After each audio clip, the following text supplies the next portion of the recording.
अस्सलामुअलैकुम दोस्तों, आज हम म्यूटा बिल के इस्लाम में वापसी की कहानी सुनाने जा रहे हैं, जिन्हें ज़्यादातर लोग नेपोलियन के नाम से जानते हैं। वो एक अमेरिकन रैपर हैं जो ट्यूपक के रैप ग्रुप आउटलॉज़ का हिस्सा थे। उन्होंने बाद में इस्लाम कबूल किया और वो अब एक इस्लामिक मोटिवेशनल स्पीकर हैं। वो एक ईसाई के तौर पर बड़े हुए। उन्हें मुसलमानों से शदीद नफ़रत थी, क्योंकि जब वो 3 साल के थे तब उनकी आंखों के सामने ही उनके वालिदैन को कुछ लोगों ने कत्ल कर दिया। बाद में उन्हें पता चला कि उनके वालिदैन को मारने वाले ख़ुद को मुसलमान कहते थे। आखिरकार ऐसा क्या हुआ कि उन्होंने रैप इंडस्ट्री की बुलंदियों पर पहुंचने के बाद अचानक से सब कुछ छोड़कर इस्लाम को अपनाया और बाद में लोगों को इस्लाम की दावत देने के काम में लग गए। तो आइए उनके रैप इंडस्ट्री से इस्लाम तक के सफ़र को हम इस वीडियो में उनकी ही ज़ुबानी सुनते हैं।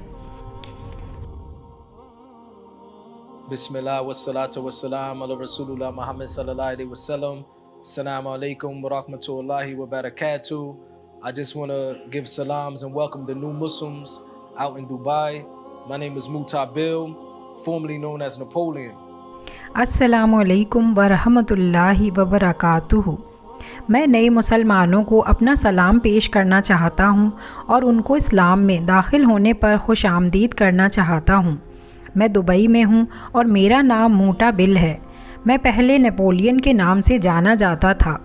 ज़्यादातर लोग मुझे रैप आर्टिस्ट के तौर पर जानते हैं, जो एक रैप ग्रुप द आउटलॉज़ का हिस्सा था। पर अल्हम्दुलिल्लाह तकरीबन 18 साल पहले मैंने भी इस्लाम कबूल कर लिया। मेरी कहानी आपसे मिलती जुलती है। मेरा ज़िंदगी का सफ़र भी उतार चढ़ाव से भरा था। मैं न्यू जर्सी में बड़ा हुआ। मेरे वालिदैन पैदाइशी ईसाई थे, लेकिन बाद में उन्होंने इस्लाम अपनाया। जब मैं सिर्फ़ 3 साल का था तो कुछ लोगों ने मेरे वालिदैन को मेरे सामने मार दिया। उस दिन के बाद मैं और मेरा भाई अपने दादा दादी के घर चले गए, जो कि ईसाईयत को मानते थे। मुझे याद है कि जब मैं छोटा था, मेरी दादी ने पहली दफ़ा मुझे झुकाकर जीसस के सामने दुआ करने को कहा। मुझे याद है कि उस वक्त मैं सोच रहा था कि अब मैं एक मुख्तलिफ मज़हब अपना रहा हूँ, जो मेरे वालिदैन के मज़हब से बिल्कुल अलग है। मेरे वालिद हमेशा मुझे याद दिलाते रहते थे कि मैं एक मुसलमान हूँ। बचपन में हमेशा मेरे साथ खेलते हुए वो मुझे कहते थे, तुम मुसलमान हो, ये याद रखना कि तुम मुसलमान हो। जब मैं अपने दादा दादी के घर गया, चीज़ें बदल गईं।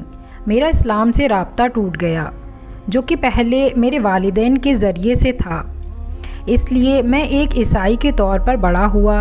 मेरी दादी मुझे हर संडे चर्च ले जाती थी। फिर कुछ वक्त के बाद मैं इस फ़ैसले पर पहुंच गया कि मेरे पास कोई मज़हब नहीं है, बस मैं सिर्फ़ खुदा को मानता हूं। मैं अपनी ज़िंदगी के अपने ही उसूल बना लेता था। मेरा मानना था कि मैं जो चाहे कर सकता हूं, जो खाना चाहूं खा सकता हूं, जो पीना चाहूं पी सकता हूं। जैसी ज़िंदगी मैं जीना चाहूं वैसी मैं जी सकता हूं, बिना किसी नतीजे के डर के। यही सोच काफ़ी लोगों की है, ख़ास तौर पर हमारे वेस्टर्न इलाकों में और यूएसए में। हम में से कई लोग समझते हैं कि हम जो चाहे कर सकते हैं और इसका कोई भी नतीजा हमें नहीं भुगतना पड़ेगा। मैं अपने लिए बहुत से बहाने बनाता था, जैसे शराब पीने के लिए। जो चीज़ें अब इस्लाम में मना हैं, उनको जस्टिफाई करने के लिए। मैं कहता था, खुदा को पता है मैं घेट्टो से हूँ, उसे मेरी हालत समझ आती है, वो मुझे माफ़ कर देगा। ये मेरी पुरानी सोच थी, क्योंकि उस वक्त मैं अपनी ज़िंदगी का मकसद नहीं समझता था। मैंने अपने आसपास का माहौल देखा। मेरे कज़िन्स और भाइयों को गलियों में काम करते देखा, जैसे ड्रग्स बेचने की आदत। लेकिन बहुत कम उम्र में ही मुझे एहसास हो गया कि मैं इस रास्ते पर नहीं चल सकता।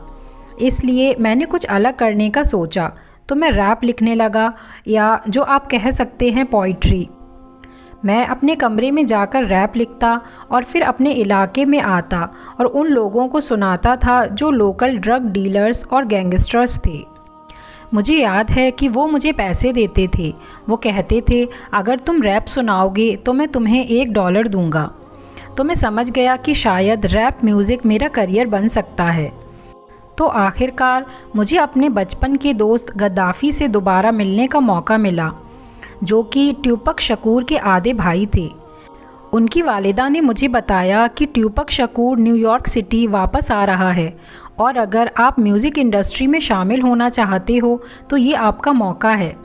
उस वक्त मैं न्यू जर्सी में रहता था। जब ट्यूपक वापस न्यूयॉर्क आया तो मैं उससे मिलने गया और उस दिन के बाद से हम सब एक फ़ैमिली की तरह हो गए, मैं, गद्दाफ़ी, ट्यूपक और हमारे बाकी दोस्त।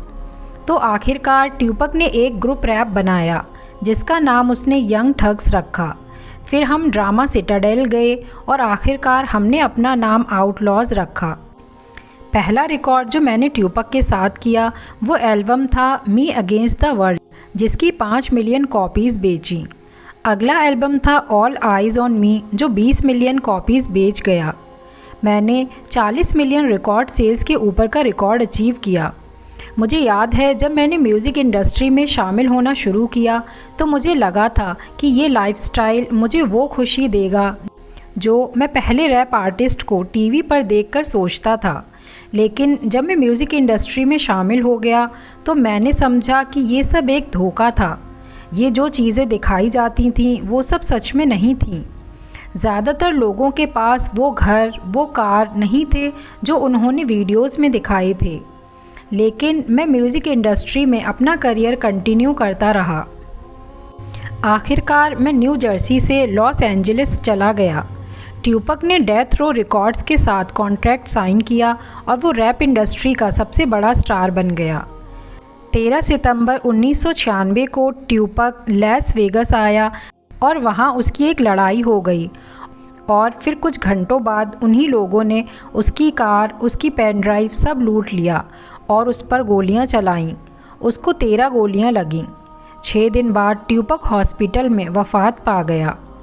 मैं 17 या 18 साल का था और वो मेरे लिए एक भाई जैसा था। और तब मैंने समझा कि एक पल में ज़िंदगी किस तरह बदल सकती है। नवंबर में गद्दाफ़ी, जो कि मेरे बचपन का दोस्त था, उसको मेरे अपने कज़िन ने गोली मारकर मार दिया। 1996 में ट्यूपक की मौत हुई और फिर नवंबर में गद्दाफ़ी की। मेरी ज़िंदगी एक पल में उलट गई। फिर हमने अपना album still I rise release किया जो 2 से 3 मिलियन कॉपीज़ बेच सका। मैंने पहली दफ़ा म्यूज़िक इंडस्ट्री से अपना चेक $1.5 लाख का लिया और फिर कुछ महीने बाद एक और चेक मिला। मैंने अपना पहला घर ख़रीदा। लेकिन 1 साल बाद मुझे लगा कि ये सब चीज़ें मुझे खुशी नहीं दे रहीं। मुझे समझ आया कि जो चीज़ें मैं समझता था कि मुझे खुशी दे सकती हैं वो सब एक जज्बात था।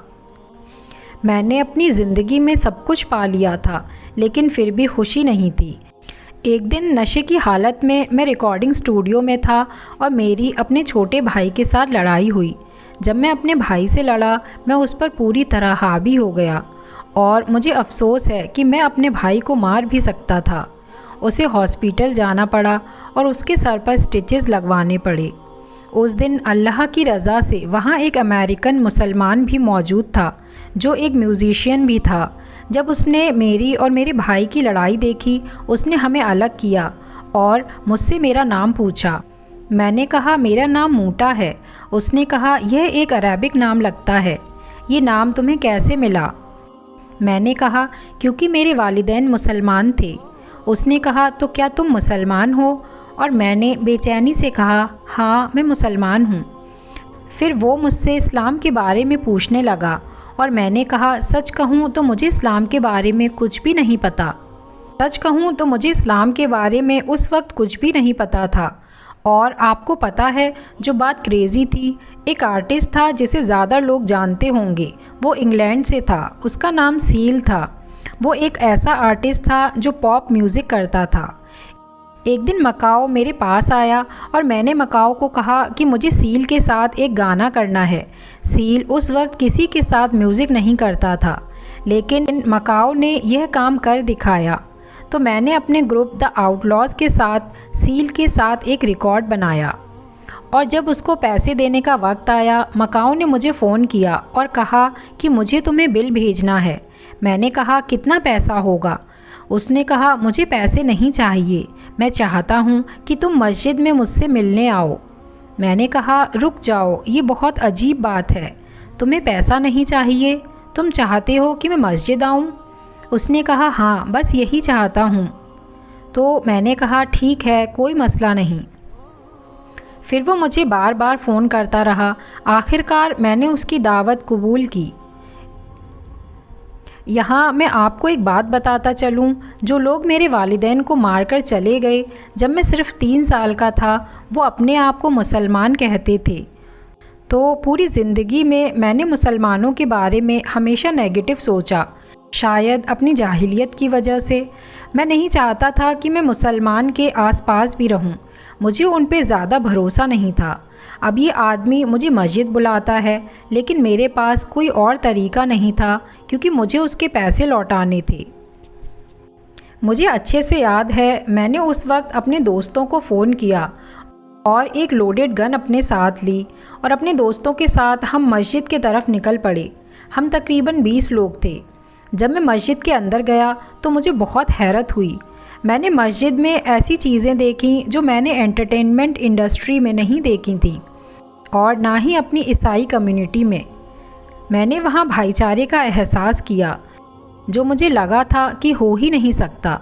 जब मैं मस्जिद में गया तो वहाँ ज़्यादातर अफ्रीकन अमेरिकन लोग थे, लेकिन मैंने वहाँ वाइट अमेरिकन्स, अरब अमेरिकन्स, पाकिस्तानी अमेरिकन्स भी देखे और हर कोई एक दूसरे को गले लगा रहा था, हंस रहा था। वो सब आपस में मस्ती कर रहे थे। ये एक भाईचारा था जो मैंने देखा, जो रंग, नस्ल या जाति की कोई अहमियत नहीं रखता था। वहाँ सब एक जिस्म की तरह थे। मैं चर्च में बड़ा हुआ था और अमेरिकन चर्च में अगर आप इस चर्च में जाते हो तो या तो वो सिर्फ ब्लैक लोगों के लिए होता है या वाइट लोग या कोरियन या एशियन। आप कभी भी एक मल्टी कल्चरल चर्च नहीं देखते जहां हर रंग, हर समुदाय के लोगों का आना अलाउड हो। ये पहली बार था जब मैं किसी इबादत की जगह पर गया और मैंने देखा कि हर रंग, हर ज़ुबान, हर कौम के लोग वहां आए हुए थे और सब एक दूसरे को भाई की तरह ट्रीट कर रहे थे। फिर नमाज का वक्त आया और उन भाई ने मुझसे कहा कि आप भी हमारे साथ नमाज़ पढ़िए। मैंने कहा, मुझे नमाज़ पढ़नी नहीं आती। मैंने अपनी ज़िंदगी में कभी नमाज़ नहीं पढ़ी और मैं उसके लफ्ज़ याद करता हूँ। उसने कहा, आप हमारे साथ नमाज़ पढ़िए, जो हम करते हैं आप वही नकल करिए, लेकिन जब आप अपना चेहरा ज़मीन पर रखोगे तो याद रखना कि आप सिर्फ़ अपने खालिक की इबादत कर रहे हो। तो जो कुछ आप चाहते हो अपने खालिक से मांगना। और जब मैंने अपना चेहरा ज़मीन पर रखा, इस वक्त मेरे जहन में मुझे पैसा नहीं चाहिए था, मुझे दुनिया की कोई चीज़ नहीं चाहिए थी। बस जो चाहिए था वो था सुकून और खुशी। मैं अपना पैसा दे सकता था अगर मुझे खुशी मिलती। जब नमाज़ ख़त्म हुई तो मैंने उस भाई से कहा, मुझे कुरान का लिटरेचर दो। उसने मुझे इंग्लिश तर्जुमे की कुरान दी और मैं फ़ौरन अपने घर गया ताकि मैं उसको पढ़ सकूं। जब मैंने ये लिटरेचर पढ़ना शुरू किया तो मैंने उन नामों को पढ़ा जो मेरी दादी मुझे ईसाई होने के नाते सिखाती थीं, जैसे डेविड, सोलोमन, अब्राहम, मोसेस। ये वो नाम थे जो मुझे याद थे और मेरी दादी मुझे बताती थी कि ये लोग नबी थे। लेकिन अब मैं इन नामों के बारे में पढ़ रहा था और समझ रहा था कि ये अल्लाह के नबी और रसूल थे। और फिर मैंने नबी करीम सल्लल्लाहु अलैहि वसल्लम के बारे में भी पढ़ा, जो सऊदी अरब में 1400 साल पहले आए और उन्होंने वही पैगाम दिया जो अब्राहम, मोसेस, जीसस और डेविड ने दिया था। उनका पैगाम था अपने खालिक की इबादत करना। हमारी ज़िंदगी का मकसद अपने खालिक की इबादत करना है। क्रिएटर का मतलब ये नहीं है कि हम बस नमाज़ पढ़ते रहें और इबादत करते रहें। नहीं, इस्लाम एक ज़िंदगी का तरीका है। इसलिए हम मुसलमान अपने पैदा होने से लेकर अपनी मौत तक अपने खालिक की इबादत करते हैं। सिर्फ नमाज नहीं, हमारी बातें भी इबादत हैं, क्योंकि वो हमारे लिए या तो क़यामत के दिन हमारे हक़ में होंगी या हमारे ख़िलाफ़। हमारे बिज़नेस के काम भी इबादत हैं। हमारे बिज़नेस में हम सच्चे हैं या झूठ बोलते हैं, ये सब चीज़ें हमारे लिए क़यामत के दिन हमारे हक़ में होंगी या फिर हमारे ख़िलाफ़ होंगी। हम अपने दोस्तों से, अपनी फैमिली से कैसे पेश आते हैं, ये सब मुसलमान की ज़िंदगी में इबादत का हिस्सा है। हम जो खाना खाते हैं उसमें बिस्मिल्लाह कहना भी इबादत है। जब अल्लाह ने कहा कि इंसान और जिन को सिर्फ़ अपनी इबादत के लिए बनाया है, तो ये ही एक मुसलमान की ज़िंदगी का मकसद है। तो जब मैंने यह सब पढ़ा, मैंने अपने भाई को फ़ोन किया और कहा, अल्हम्दुलिल्लाह मैं तैयार हूँ मुसलमान होने के लिए। मैंने इस्लाम को 2002 में कबूल किया और तब से लेकर आज तक मैं मुसलमान हूँ, अल्हम्दुलिल्लाह। मैं अल्लाह से दुआ करता हूँ कि वो मुझे मुसलमान के तौर ज़िंदगी गुजारने का मौका दे और मुसलमान के तौर पर ही मुझे मौत दे। मैंने 2002 में इस्लाम कबूल किया और अल्लाह के फ़ज़ल से 2010 में मैं सऊदी अरब आकर बस गया। मैं अब तक सऊदी अरब में 10 साल से ज़िंदगी गुजार रहा हूँ, अल्हम्दुलिल्लाह। तो मेरी नए मुसलमान भाइयों से गुजारिश है, आपने अपनी ज़िंदगी का सबसे अच्छा फ़ैसला किया है। आपने अपने मकसद को समझा और अपने खालिक की इबादत करना अपनी ज़िंदगी का मकसद समझा और इस्लाम को कबूल किया। अब नए मुसलमानों के लिए ये ज़रूरी है कि हम इस्लाम को सही तरीके से समझें। हमारे लिए ये ज़रूरी है कि हम इस्लाम का मुताला करें, कुरान और सुन्नह के मुताबिक इस्लाम को समझें और सहाबाए रसूल के तरीक़े को समझें। हमें असली उलेमा से इल्म लेना चाहिए। इस्लाम को सिर्फ़ कबूल करके उसे छोड़ना नहीं, अब हमें इस्लाम को सीखना है, अपनी ज़िंदगी में अपनाना है। मैंने अपने बच्चों को हमेशा ये बताया है कि इस्लाम को समझो। मैं उन्हें हमेशा याद दिलाता हूँ कि इस्लाम को तुम्हें समझना है। तुम्हें इस्लाम इसलिए नहीं कबूल करना कि तुम्हारे वालिदैन मुसलमान हैं। तुम्हें इस्लाम अपने दिल से समझकर कबूल करना है। तुम्हें इस्लाम को सीखना है, उसका इल्म हासिल करना है और अपने दिल से समझना है कि तुम मुसलमान क्यों हो। इसलिए नए मुसलमान के लिए सबसे ज़रूरी चीज़ है कि वो इस्लाम को सही तरीके से समझें, कुरान और सुन्नह के मुताबिक। तो नए मुसलमानों को मुबारक हो, अल्लाह हम सबको हिदायत दे, हम सबको इस्लाम समझने की सही समझ दे, जैसे कि सहाबाए रसूल ने समझा। जैसे कि इमाम सूफियान ने कहा, अगर अल्लाह किसी को चाहता है तो वो उसको इस्लाम की सही समझ देता है। हम अल्लाह से दुआ करते हैं कि वो हमें अपनी मोहब्बत दे और इस्लाम को सही से समझने की तौफीक दे। तो मैं उन भाइयों को जो दुबई में दावत इस्लामिक सोसाइटी से ताल्लुक़ रखते हैं, उनका शुक्रिया अदा करता हूँ और इंशाअल्लाह जब ये वायरस ख़त्म हो जाएगा तो हम अगले दफ़ा ज़रूर मिलेंगे। Give us correct understanding of Islam. So Jazakumullah khair to the brothers at the Dar al-Barr Society in Dubai. I appreciate this, and hopefully next time when this virus is over, we'll be together inshallah. Peace.